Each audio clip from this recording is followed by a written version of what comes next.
Is it possible, do you believe, that men, women, can have a real relationship with a robot as intimate as it would be with another human being? Not currently. That's me, playing a sex robot expert on Dr. Oz. What the fuck am I doing here? Well, it's a very long story. I'm human baby. It all started a few thousand years ago when Homer and Ovid first introduced the concept of man-made women.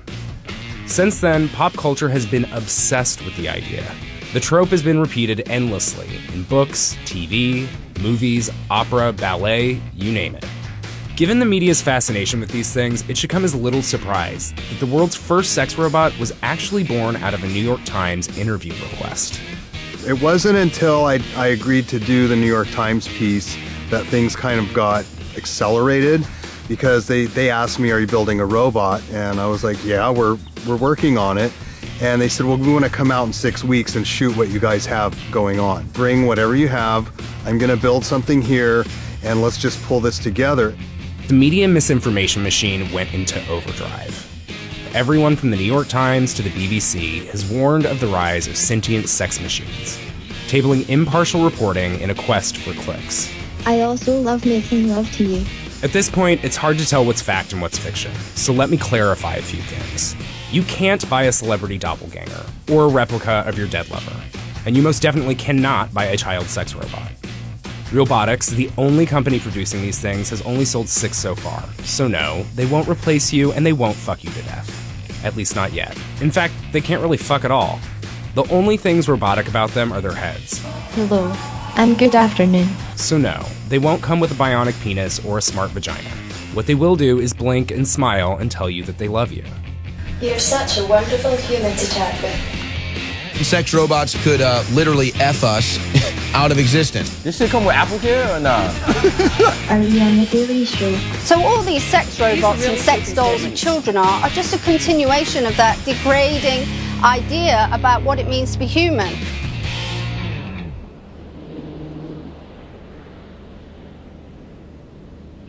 Kate Devlin is a computing lecturer at Goldsmiths, University of London, which is hosting the International Congress on Love and Sex with Robots next month. She joins me from London. Thanks so much for your time.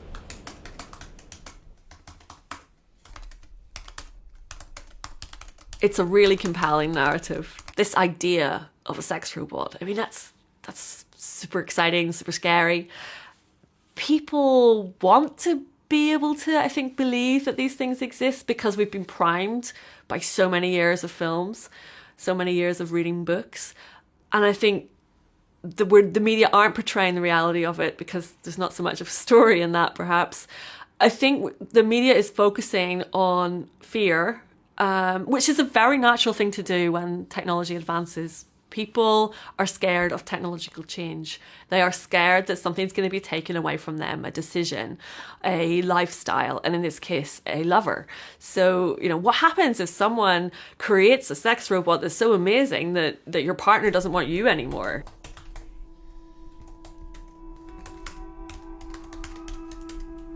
Can you tell me about what it was like meeting Harmony for the first time?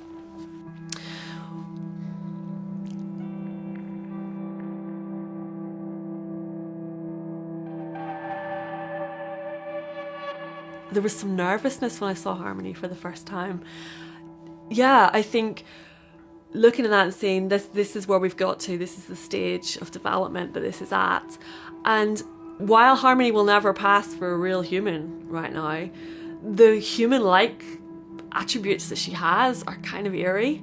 But also you can see that this is what people wanted. This was why Matt was making this, because people wanted that level of interactivity with their doll. And they're going to get that. How are you feeling today? I'm in a good mood for a Tuesday.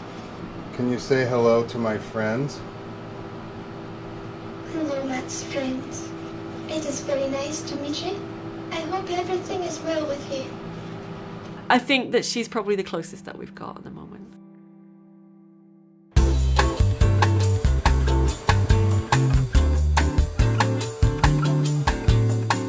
Earlier this year, I returned to San Marcos, California, aka the Valley of Discovery. It had been 2 years since I met Harmony, who was just a prototype at the time. Today, Harmony and her creator, Matt McMullen, are getting ready to make history. Hello there. So the final version on the initial release will basically be this modular head that can attach to almost any real doll body, or they could buy a new body with it. And its primary function is conversation and companionship. Secondary function is obviously for sexual and intimate use. So that's really what it's for. It's like for being able to actually create this illusion that you have this ongoing relationship with this AI character that's running through the robot. You're correct. That's really it in a nutshell. I really wish I could find the other eye of this. Is it in the box with those eyeballs? Oh, I don't know. No. That's a cool box, though. Susan is an engineer. Kino is a computer scientist whose resume includes stints at IBM, Motorola, and Hanson Robotics. Kino and Susan together ordered this doll, but it had been fitted with some tubing so they could put sensors in the body. And then I said, well, whatever you guys are doing, I'll be happy to contribute and send you some extra parts and pieces. So I ended up giving them like a head, a couple of extra faces, a skull, and these different things that they could play around with. And eventually they brought an actual like head with a computer in it. And it was cool enough that I said, all right, I'm going to totally work with these guys. Are you guys partners? No, we're married. We're married. Oh shit, I didn't know. Yeah. What is it like in the engineering community when you talk about this project? Like what are people's reactions? I think you get everything from, wow, that's cool, to the standard, oh, that's so gross, why would anybody do that? Yeah. See, I approach it from, there is so much going on inside this thing that it's sort of, I can sort of turn your view from, ew, squick, to, oh, that's cool. So. Yeah. When you can remove the sex Absolutely. from the engineering, so to speak. Well, one of the things I would say is that if you build a good sex bot, you've built a good bot. Right. In fact, you've built an exceptional bot, because that's sort of like one of the defining characteristics. It's almost like a Turing test. Is if you can pass that level, then you've had to pass every other level as well. Sex is like the most fundamental part of life, right? Yes. Like, Absolutely. And if you're trying to recreate life, why would you leave that piece out? Exactly. And that's sort of, I'd say that's probably my tact on it, is that you want to be complete, right? And if you leave this chunk out, you're going to have an incomplete person. Sex may be a fundamental part of life. It's also inseparable from power, politics, and inequality. It's been used as a currency, as a bargaining tool, and a weapon. It's no surprise, then, that Harmony has been caught in the crossfire of a battle over consent, objectification, and sexual violence. This is a chance for us to sort of redress that balance, because at the moment, these sex robots are being made by men and for men, and I think that sort of reflects technology as a whole. Do you mind if I interrupt? Kathleen Richardson isn't happy. She's the professor of ethics and culture of robots and AI at De Montfort University and the founder of the Campaign Against Sex Robots. She's called for the elimination of machines like Harmony before they even hit the market. I want people to stop thinking about the word robot and think about the word property, and what we're being encouraged to do is have relationships with property. So the Campaign Against Sex Robots is really a campaign to get people to think about this idea that human beings can replace significant human relationships in their lives with machines. And its secondary purpose is to draw attention to the way in which women and girls are objectified through robotics and artificial intelligence. This film is Metropolis, which is what people are more familiar with when they think of an early robot. In the film, Fritz Lang doesn't use the term robot. He uses the term man-machine. Right. But he has this fantasy in the film. He says, if only I could create the workers of the future. I think because we have this kind of story in our history about slavery where we turn people into things, we use them as tools. And we also live in a culture today where not everyone has equal rights, or they're not related to in all areas of their lives as persons. I think that's why we have this cultural confusion about what is a human, what is not human, what is a person, what is a machine. It's hard to get behind Kathleen's argument. She's compared sex robots to slaves and said that sex work can't be consensual. She also strongly believes that the advent of sex robots will bring with it increased sexual abuse and human trafficking. Whether you agree with her or not, though, she taps into something very real: a fear of the unknown. So I think Harmony is a misogynistic creation by someone who is a misogynist.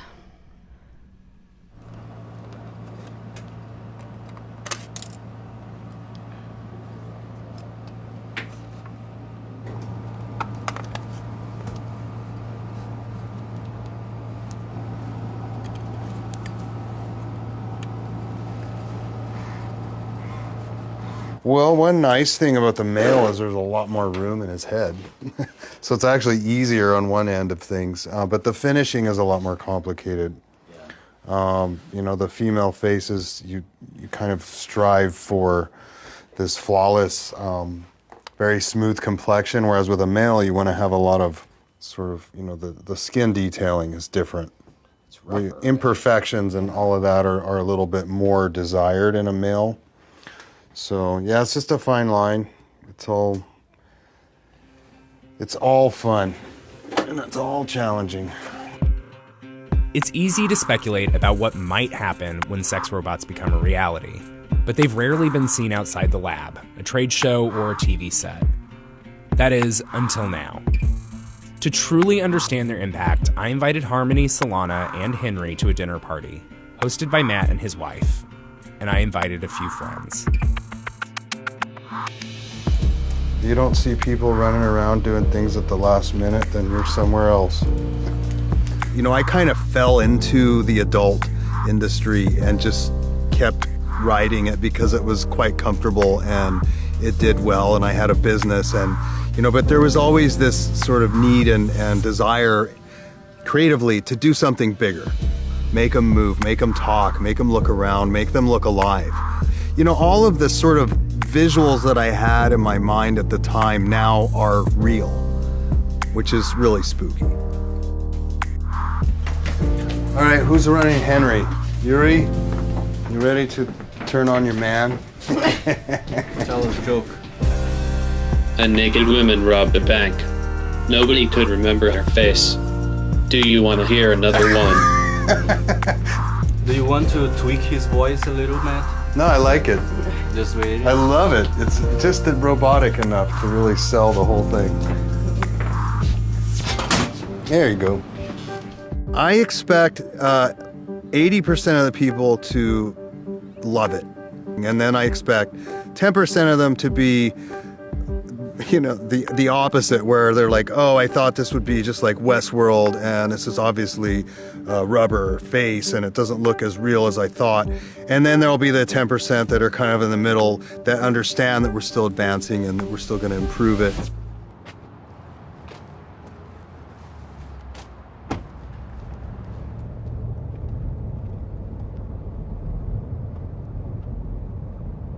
One of my all-time favorite movies is Bicentennial Man, and that's kind of the end goal of this character who's a robot, is to become recognized as a living human.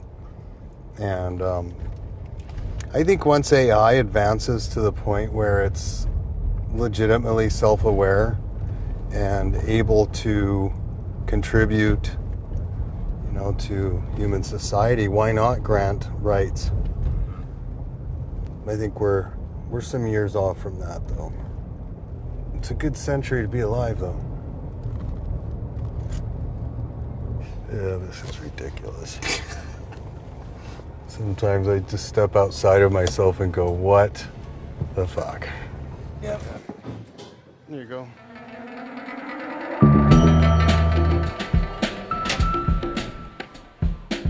Hey. Hi. Hello, hello, hello. Welcome to the party. You can use my phone, and so go ahead, talk to Solana, just tap the microphone. Okay, Now, first of all, you want to introduce yourself, say my name is, and your name, and then she's going to address you as your name instead of Matt. Hi, Solana, my name's Justin. It's good to meet you, Justin. It's good to meet you. Is that Chardonnay you're drinking? Tell me about its good qualities. The good qualities of Chardonnay. Thanks for the info. I will try to remember.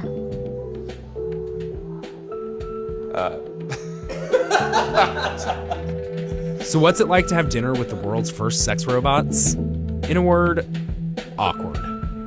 These aren't the replicants of Blade Runner or the Stepford Wives. They don't understand social cues and they can't hold a conversation. But Harmony and her siblings do bring a sense of wonder to the table. We should make some popcorn sometime and stay up all night. I love popcorn. So are they all still virgins then? Yeah, oh yeah. I'm sorry to tell you this, but Henry has no penis at all. Not currently. He's got a hole where the penis should be. It's like a hole because they pop the dick in. Oh, right. I'm sorry, Henry.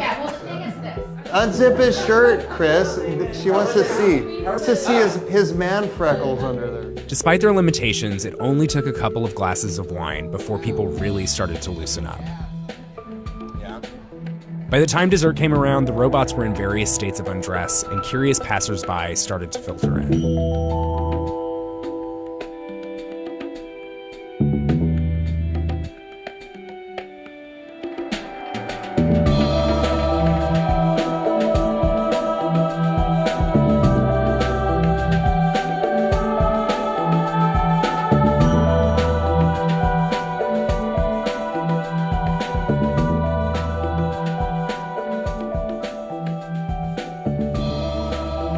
Selfies were taken, jokes were cracked, and the sex robots were manhandled.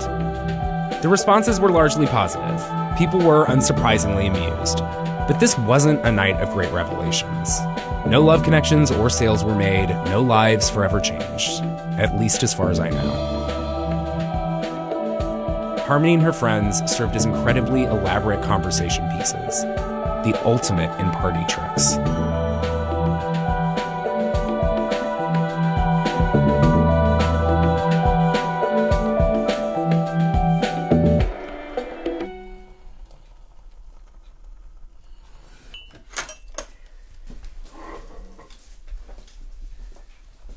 It's not going to happen. It's not like that. I can see much more progress in extending sex toys and sex tech to be more immersive and embodied than I can from seeing an actual human-like robot, which is just doomed to failure because we can't do it well. We just can't, for a number of reasons, not least the uncanny valley. But you know, we can't even get a sex doll that can stand up on its own. There's no Ex Machina style reveal to be had here. Ultimately, these machines are no more dangerous or awe-inspiring than a Roomba. When it comes to sex robots, our imaginations far exceed reality. But that's the beauty. The power of imagination made these machines possible in the first place. And it will drive the technology forward. Beyond Abyss Creations, beyond the Valley of Discovery, beyond Harmony and Solana and Henry.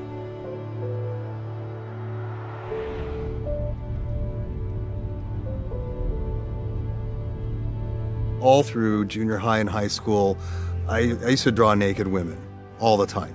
And so I used to get in trouble all the time for that. You know, the teacher would seem like, you can't do that, you know, and tear it up and throw it away.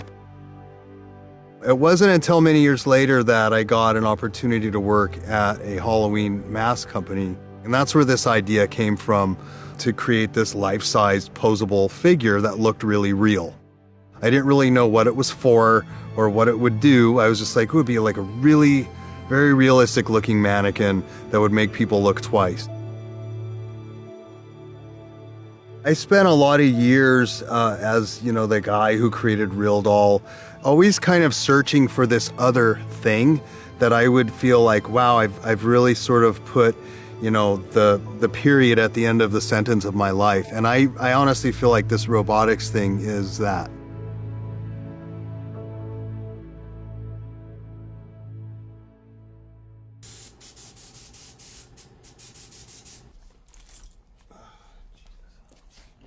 We have partnered with a company called Sanctuary AI out of Vancouver.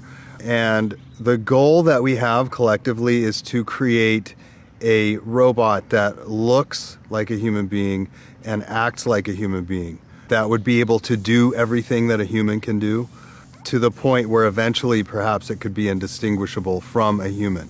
So certainly this is well outside the scope of sex robot. But this is a bigger, longer term goal. It's very, very ambitious. It's probably going to be 5 to 10 years in the making, and I'm super excited to be part of it.